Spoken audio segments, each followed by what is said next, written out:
Okay, so welcome back to this next video in which we are discussing the adenylyl cyclase protein kinase A pathway.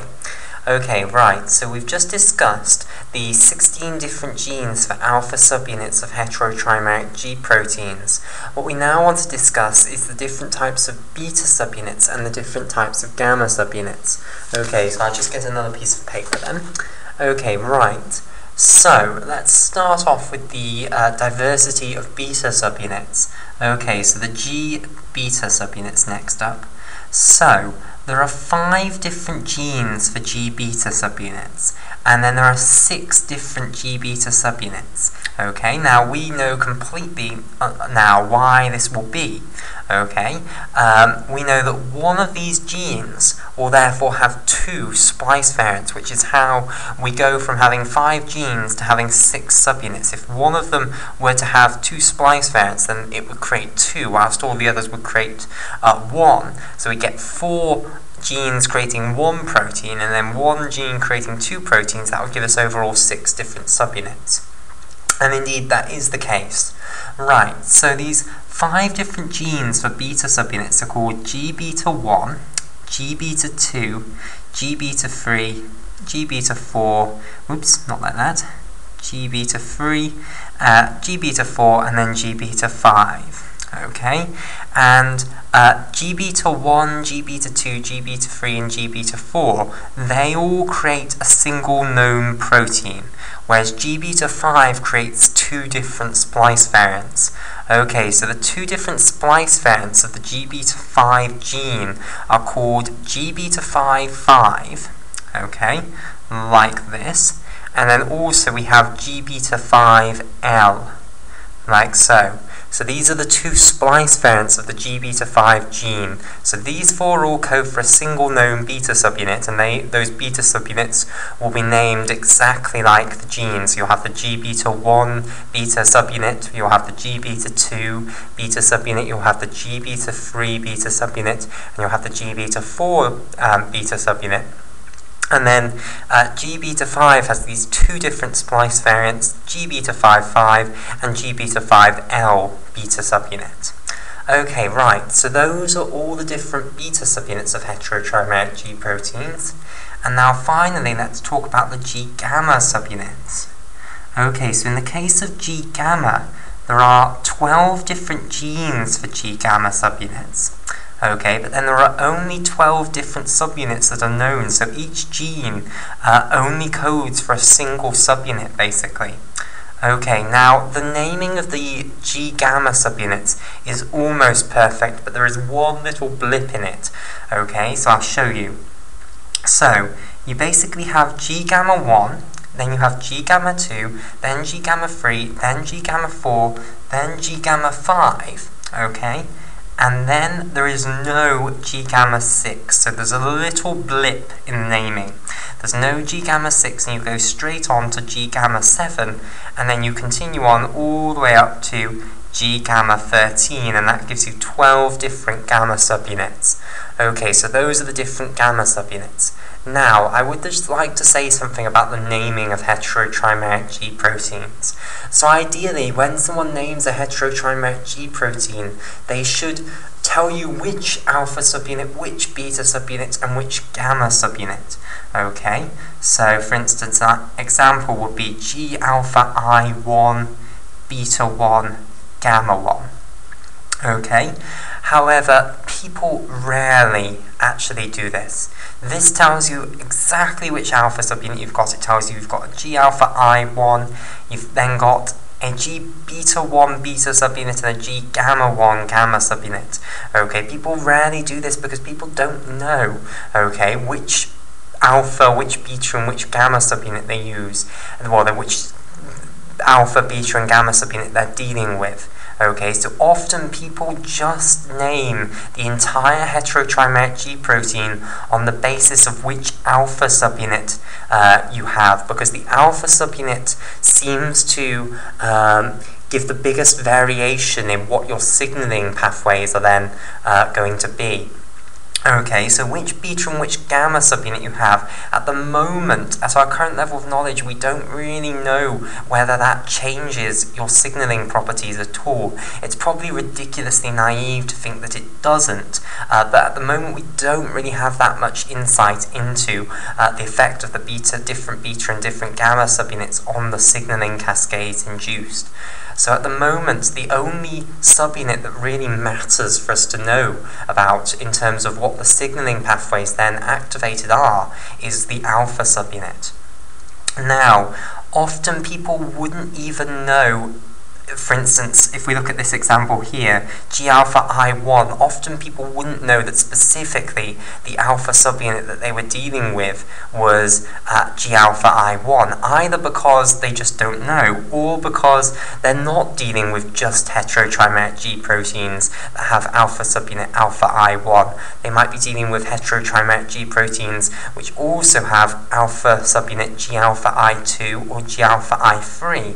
Okay, so they're dealing therefore with heterotrimeric G proteins which have alpha subunits which is one of the I's basically, and therefore what they would do is they put GI here to say that this was a heterotrimeric G protein where the alpha subunit was a G-alpha, well, it was one of the I's basically. It was either G-alpha I1, G-alpha I2 or G-alpha I3. Okay, now, sometimes, as I told you when we were going through the alpha subunits, sometimes people don't know whether they're dealing with one of the I's or one of the O splice variants. So often people will put GI/O like so to mean it could be one of the I's or it could be one of the splice variants of the O's. And also, in this category here, when you put GI/O like this, it could also be G-alpha Z. So this really means it's one of the alpha subunits within the G-alpha I/0 family of alpha subunits. However, you can usually rule out the transducin one. So it's not going, when someone writes GI/O like this, they do not mean a heterotrimeric G protein with G-alpha T1 or G-alpha T2 in it. Then they put GT there, okay, to show that it's a transducin heterotrimeric G protein. This generally means either one of the I's or one of the O's or Z. Okay, right. Another thing to say is that people, when they're dealing with that third family of alpha subunits of heterotrimeric G proteins, for instance this family here, I told you that all of these alpha subunits pretty much do the same thing. Okay, so often people don't know which of the four they're dealing with specifically. Okay, and indeed some G protein coupled receptors may interact with all four of these. Okay, so for that reason, heterotrimeric G proteins with one of these four alpha subunits that are within this G-alpha Q/11 family of alpha subunits are often denoted GQ/11. So that's what it means when you see GQ/11. It means a heterotrimeric G protein where the alpha subunit is within this family of G-alpha Q/11 alpha subunits of heterotrimeric G proteins. Okay, right. So there we go, there's all of the heterotrimeric G proteins. Now, as I say, at our current level of knowledge, we don't know the significance of having different beta and different gamma subunits. So generally people don't bother to decide which beta and which gamma subunit they're dealing with, and what's important is which alpha subunit we're dealing with. Okay, right, so what I now want to discuss with you is the G protein cycle, okay, which is the cycle by which these heterotrimeric G proteins become activated by their G protein coupled receptor and then turn themselves off after activating certain targets. Okay, and we're going to discuss this in general for all heterotrimeric G proteins, and then finally what we'll do is focus in on the heterotrimeric G proteins which are then capable of activating adenylyl cyclases, and then on to the protein kinase A. Okay, right. So let's start by drawing our G protein coupled receptor and our heterotrimeric G protein in the same membrane. So these two lines now again represent the inner and outer leaflet of the phospholipid bilayer, and within the membrane we have our G protein coupled receptor. Okay, so it's got these 7 characteristic membrane-spanning domains, as we've discussed. Now, as I said earlier, there are over 800 different G protein coupled receptors in the human genome alone. Okay, and all of them will have different ligands, and also the heterotrimeric G proteins which they activate will be different. So G protein coupled receptors are specific for heterotrimeric G proteins. Specifically, they are specific for the alpha subunit, so they only bind to heterotrimeric G proteins which have certain alpha subunits which the intracellular loops have affinity for. Okay, so let's draw our heterotrimeric G protein here. So we'll start off with the alpha subunit here. Okay, and originally our alpha subunit will be in the off state, so it will have guanosine diphosphate GDP bound. Okay, so I'll colour in this alpha subunit in red here. Okay, and whilst the alpha subunit is in the off state with guanosine diphosphate GDP bound, it's going to bind to a beta-gamma complex. So I'll show this here. So remember, the beta and the gamma subunit never ever cleave apart. Okay, so beta and gamma are always bound together, whichever beta and whichever gamma we're talking about here. And then we've got the geranyl group coming off the gamma subunit here. Okay, so once again I'll colour in beta in blue and gamma in green. Okay, right. So what's going to happen then is we're going to stimulate our G protein coupled receptor with whatever ligand stimulates it, okay, and that will change the conformation of the G protein coupled receptor, which will cause a change in conformation in the free intracellular loops here, so that these intracellular loops can now interact with the alpha subunit of a heterotrimeric G protein. Now, as we've discussed, there are 21 different known alpha subunits, and it will only interact with a few of those, so it will have its favourites basically, which it can now bind to, and the favourites for this specific G protein coupled receptor are specific to that G protein coupled receptor, i.e. if you go to a different G protein coupled receptor, that one might have different alpha subunits it wants to interact with.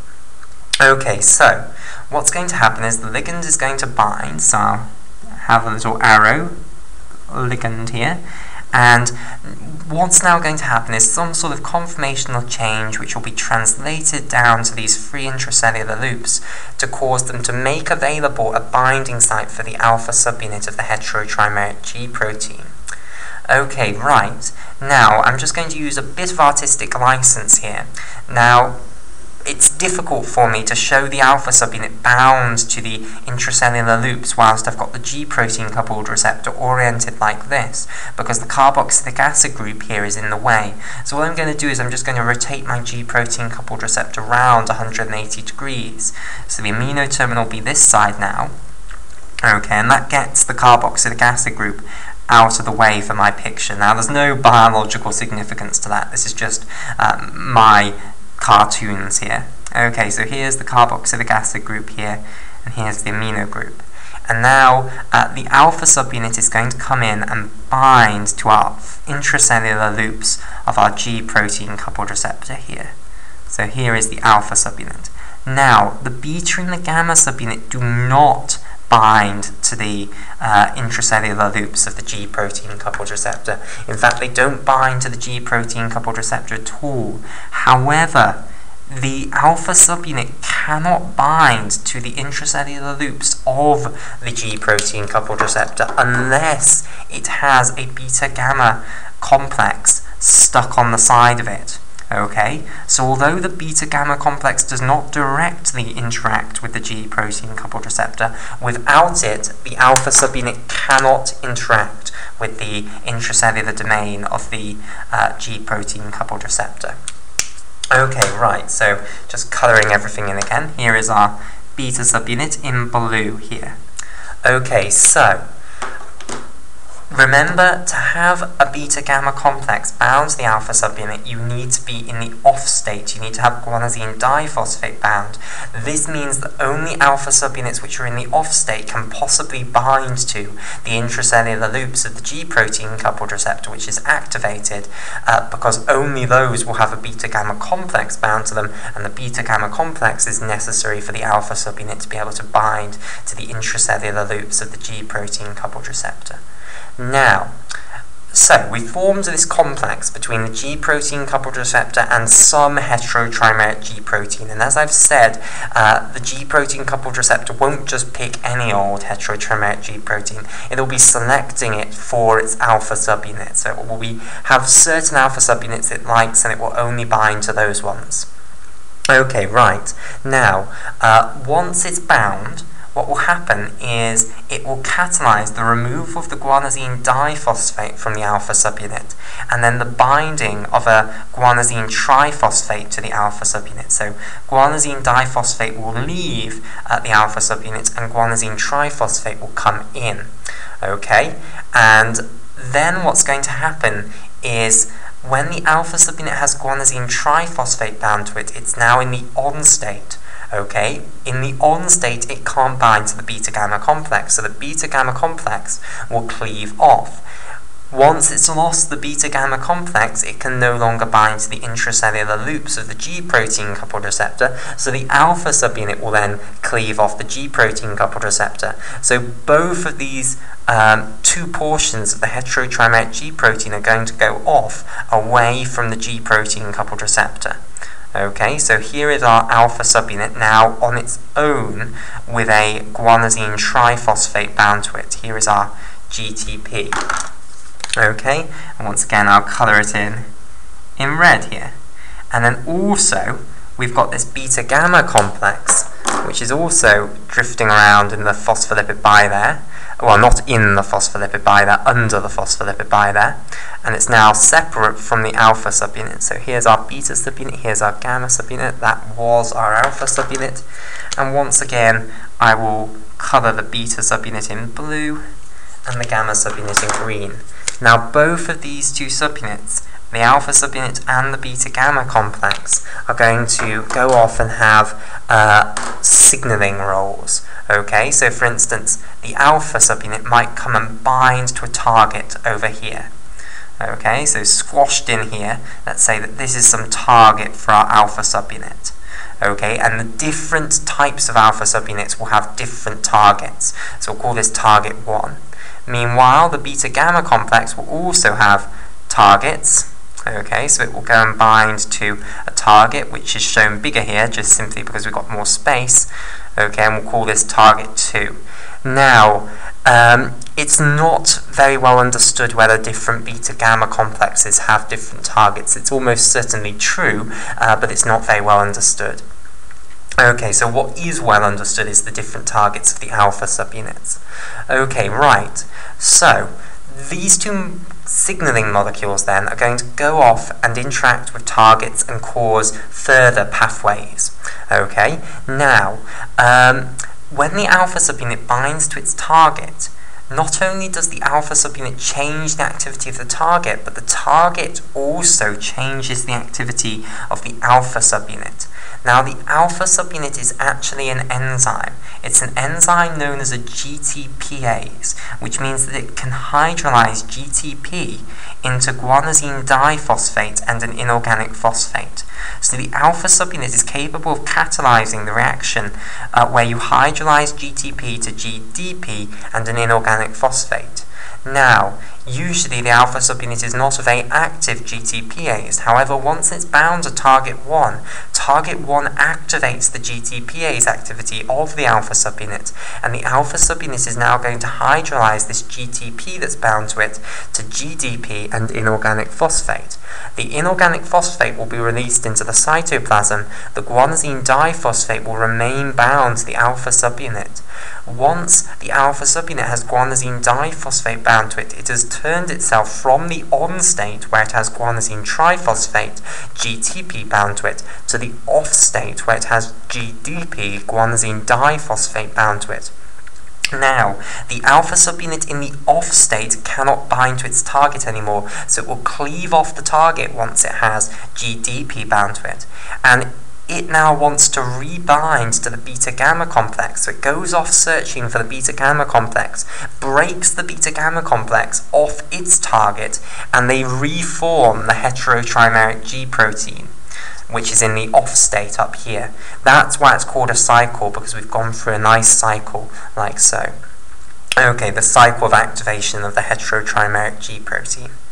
Okay, right, so that's the G protein cycle now discussed in full generality. This is true for all heterotrimeric G proteins.